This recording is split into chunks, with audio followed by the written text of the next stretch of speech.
Halo semuanya, pernah nggak sih kalian kepikiran apa aja ya isinya kotak komputer yang kelihatannya misterius itu?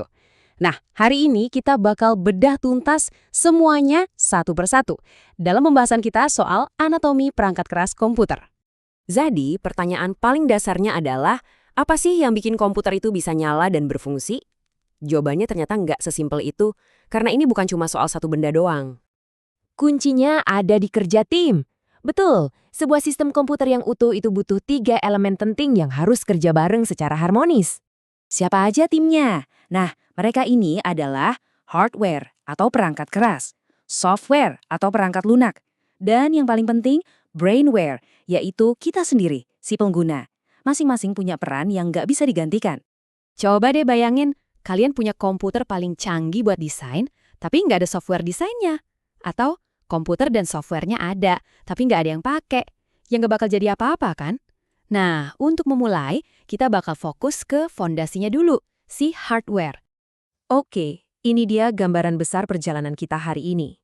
Kita mulai dari trio sistem komputer, terus kita bakal nyelam lebih dalam ke dunia hardware. Mulai dari input, processing, output, sampai ke storage. Siap? Oke, kita masuk ke bagian pertama, hardware. Gampangnya gini deh, hardware itu semua komponen komputer yang bisa kalian lihat dan sentuh. Kalau ada wujud fisiknya, yaitu hardware. Nah, yang menarik adalah semua jenis hardware yang ada itu bisa kita kelompokkan ke dalam 4 fungsi utama. Jadi, setiap komponen punya tugasnya masing-masing. Ada yang buat input, processing, output, dan storage. Semuanya ini adalah bagian penting dari satu kesatuan. Yuk kita mulai dari yang pertama. Perangkat input itu ibaratnya jembatan komunikasi kita. Lewat sinilah kita ngobrol atau ngasih perintah dan data ke komputer.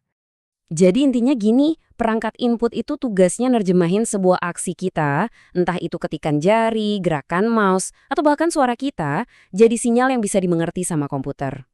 Contoh paling gampang ya, mouse. Setiap gerakan yang kita lakuin, nunjuk, ngeklik, ngegeser, itu sebenarnya adalah perintah spesifik yang kita kirim langsung ke sistem komputer. Tentu aja, bukan cuma mouse. Ada keyboard buat ngetik, scanner buat ubah dokumen kertas jadi digital, mikrofon buat rekam suara, bahkan barcode reader yang ada di kasir. Semuanya punya satu tugas sama, masukin data ke dalam komputer. Oke, datanya udah masuk nih, terus diapain? Ya, data itu harus diolah. Nah, disinilah tugasnya unit pemrosesan. Bisa dibilang, ini bagian paling vital dari sebuah komputer. Analogi ini pas banget sih. Anggap aja unit pemrosesan ini sebagai otaknya komputer. Disinilah semua proses berpikir, menghitung, dan ngambil keputusan terjadi, dan semuanya dalam waktu super cepat. Dan otak ini punya nama teknis, yaitu CPU, singkatan dari Central Processing Unit. Inilah inti dari semua operasi komputer. Di dalam casing komputer, CPU itu nggak kerja sendirian loh. Dia didukung sama komponen-komponen penting lainnya. Kayak RAM buat memori sementara, mainboard yang jadi penghubung semuanya, plus kartu video dan suara buat ngurusin gambar dan audio. Setelah data selesai diproses, komputer kan perlu ngasih tahu kita hasilnya. Nah, disinilah perangkat output main peran. Ini adalah cara komputer ngomong balik ke kita. Jadi, gampangnya perangkat output itu ngambil hasil kerja si CPU, terus diubah jadi sesuatu yang bisa kita pahami. Bisa berupa gambar di layar, tulisan di kertas, atau suara dari speaker. Contoh yang paling kita kenal, ya monitor, tempat kalian nonton ini. Terus ada printer buat nyetak dokumen, speaker buat dengerin musik, sama proyektor yang biasa dipakai buat presentasi di layar lebar. Oke, kita udah bisa masukin data, ngolahnya, dan lihat hasilnya. Tapi ada satu pertanyaan penting, gimana kalau kita mau simpan kerjaan kita buat nanti? Nah, disinilah kategori terakhir berperan, perangkat penyimpanan atau storage. Ini penting banget di kehidupan sehari-hari. Bayangin lagi ngerjain proposal. Dengan adanya storage, kalian bisa simpan kerjaan kalian, matiin komputer, dan besoknya lanjutin lagi tanpa harus ngulang dari nol. Praktis kan? Kalau kita ngomongin penyimpanan utama di dalam komputer, ada 2 jagoan nih, HDD yang lebih tradisional dan SSD yang lebih modern. Seperti yang bisa kalian lihat, SSD itu jauh lebih cepat, nggak berisik dan lebih tahan banting.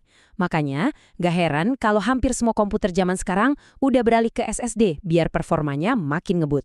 Selain itu, tentu ada banyak cara lain buat nyimpen data. mulai dari flash drive yang gampang dibawa-bawa, kartu memori buat kamera atau HP, sampai yang lagi ngetren sekarang, cloud storage, di mana data kita aman tersimpan di internet dan bisa diakses dari mana aja. Jadi, yang perlu diingat adalah keempat kategori ini, input, processing, output, dan storage, mereka itu kayak organ-organ vital yang membentuk tubuh fisik komputer. Kalau salah satunya nggak ada, sistemnya nggak bakal bisa jalan sempurna. Kita udah selesai nih bedah anatomi tubuhnya. Tapi ini justru bikin penasaran. Kalau hardware itu badannya, terus apa dong pikirannya? Apa roh yang ngasih perintah ke semua komponen fisik ini buat bekerja? Nah, itu cerita buat lain waktu.